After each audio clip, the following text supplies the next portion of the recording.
تھا جس کا انتظار وہ شاہکار آ گیا. وہ جو خطہ جو تھا مشرق وسطیٰ جو آگ کی لپیٹ میں تھا،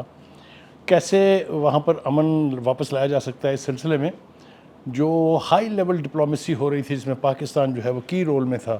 بلکہ اگر میں یہ کہوں کہ وہ انیشیٹو بھی پاکستان کا تھا تو کوئی غلط نہیں ہے. اس وقت بھی ہمارے ملک کی ٹاپ لیڈرشپ جو ہے وہ اس خطے سے ریلیٹڈ جو ممالک ہیں یا خاص طور سے اس کانفلکٹ کے جو مین کریکٹرز ہیں ان کے ساتھ رابطے میں ہیں. ہمارے آرمی چیف اور فیلڈ مارشل جو ہیں وہ اس وقت ایران میں ہیں. کل وہ وہاں پہنچے تھے. جس شد و مد کے ساتھ، جس جوش و جذبے کے ساتھ ان کا استقبال کیا گیا،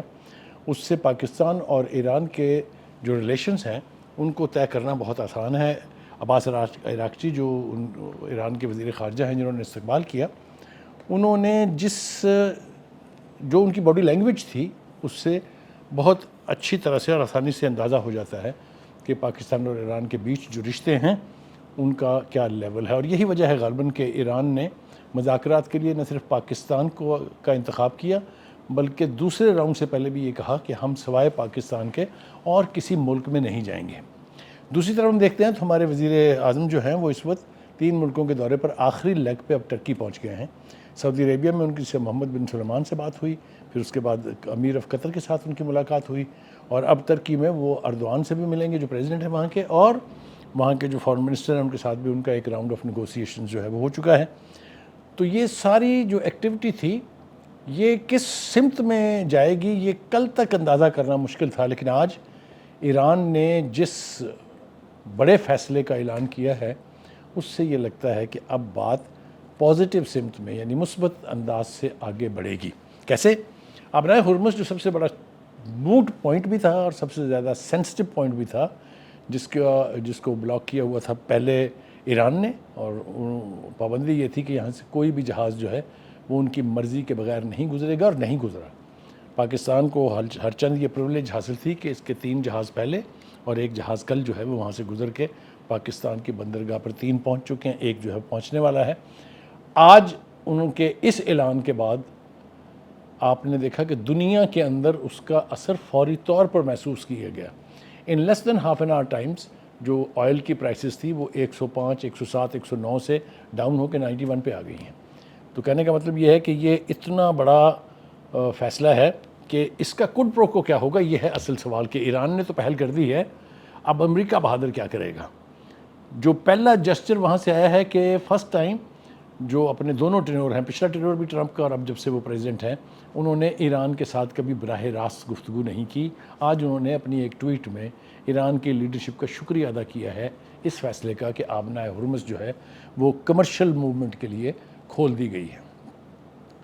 اس کا مطلب یہ ہوا کہ اب جو کچھ بھی اسلام آباد میں ہونے والا ہے، جس کے لیے پریزیڈنٹ ٹرمپ نے کہا کہ اگر سائن کرنے کی ضرورت پڑے گی تو میں خود اسلام آباد جاؤں گا. جو تیاریاں ہو رہی ہیں اسلام آباد میں، جس طریقے سے سیکورٹی کو یعنی سیکورٹی کے ڈفرینٹ ٹیئرز بنائے جا رہے ہیں، اس سے یہ لگتا ہے کہ واقعی اس شہر میں اب کوئی ٹاپ لیڈرشپ کچھ ملکوں کی اکٹھی ہونے والی ہے. مثال کے طور پہ جو ایئرپورٹ ہے اس کو پی اے ایف نے ٹیک اوور کر لیا ہے، اور اس کی جو ہے اس کو ایریل نگرانی جو ہے وہ مسلسل جاری ہے. اسی طرح سے اسلام آباد کے اندر بھی اور اسلام آباد کے ارد گرد جو علاقے ہیں وہاں پر بھی کامبنگ آپریشنز ہو رہے ہیں کہ کوئی ایسا نیگیٹو ایلیمنٹ جو ہے، کوئی دہشت گرد جو ہے وہ کہیں چھپا نہ بیٹھا ہو. تو یہ لگتا ہے کہ اگلے 2 سے 4 دن میں تاریخ کا بہت بڑا فیصلہ ہونے جا رہا ہے. اگر یہ معاہدہ ہو جاتا ہے جس کے نتیجے میں جنگ بندی مستقل ہو جائے گی، یعنی جنگ بند ہو جائے گی، تو یہ میں سمجھتا ہوں کہ اس خطے کے عوام کے لیے نہیں بلکہ پوری دنیا کے لیے ایک اچھا اومن ثابت ہوگی. یقینی طور پہ پاکستان کا قد کاٹ جو ہے وہ چاہے سہولت کاری ہے چاہے وہ سفارت کاری ہے، اس کے لحاظ سے اگر آپ دیکھیں تو آپ کو یوں سر اونچا کر کے دیکھنا پڑے گا. اور اس کو یہ ہم صرف اسیوم نہیں کر رہے ہیں، ہم صرف دعویٰ نہیں کر رہے ہیں، بلکہ اس کی تصدیق جو ہے وہ دنیا کے جتنے بڑے بڑے ممالک اور ان کی جو لیڈرشپ ہے انہوں نے کی ہے کہ پاکستان کا رول جو ہے وہ نہ صرف بہت پازیٹیو رہا ہے بلکہ پاکستان کے اس رول کی وجہ سے ہی بالآخر 2 متحارب قوتیں جو 47 برس سے ایک دوسرے کے ساتھ حالت جنگ میں تھی، وہ نہ صرف ایک ٹیبل پر اکٹھی ہوئی ہیں بلکہ وہ جنگ جس سے بے پناہ خونریزی ہوئی ہے اور جس سے بہت زیادہ خونریزی کا خطرہ تھا. کسی نے کہا ایرانین لیڈرشپ نے کہا کہ اگر ہمارے اوپر اس طرح سے حملہ ہوگا تو پورا خطہ جو ہے مشرق وسطیٰ کا وہ اس کی لپیٹ میں آئے گا. لیکن کچھ آبزرور جو ہیں وہ انہوں نے یہ کہا تھا کہ یہ یہاں تک محدود نہیں رہے گی، بلکہ اس میں پوٹینشل ہے کہ یہ تیسری عالمگیر جنگ کی بنیاد بنے. تو اس سب کچھ سے اگر گلو خراسی ہو رہی ہے، اگر جان چھوٹ رہی ہے، اگر امن قائم ہو رہا ہے، تو میں سمجھتا ہوں کہ پاکستان کا رول تاریخ کے اندر کوئی انڈرمائن کر ہی نہیں سکتا. صرف ایک ملک ہمارے پڑوس میں ایسا ہے مشرق میں جس کو اس کی بہت تکلیف ہے، اور وہ تکلیف بالکل جینون ہے، اس لیے کہ ہندوستان جو ہے وہ ٹوٹلی آئسولیٹڈ ملک ہے. اس کی لیڈرشپ کو اس پورے قضیے میں، اس پورے جنگ کے ماحول میں کسی نے منہ نہیں لگایا ہے، کسی نے پوچھا نہیں ہے، اس لیے کہ اس کی لیڈرشپ نے اتنی بڑی غلطی کی کہ جب نیتن یاہو تلا ہوا تھا ایران کے اوپر حملہ کرنے کے لیے،